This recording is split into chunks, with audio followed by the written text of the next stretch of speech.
Hello, Kookaburra. Kookaburra. If I had a bird sanctuary, you would be my #1 bird because you're called a Kookaburra. What you doing? Wow. Did you look at me? Do you know I'm talking to you? Are you a sentient being? Sentient?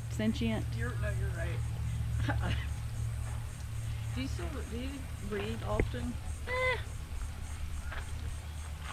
We have an informal book club with Marshall's fam, his mama and his friend Rachel. I mean, I've been doing a Bible study. That's reading. I mean, that's also a book club, yeah. That's also, well, I mean, no, I'm doing it by myself. So it's like an individual book club.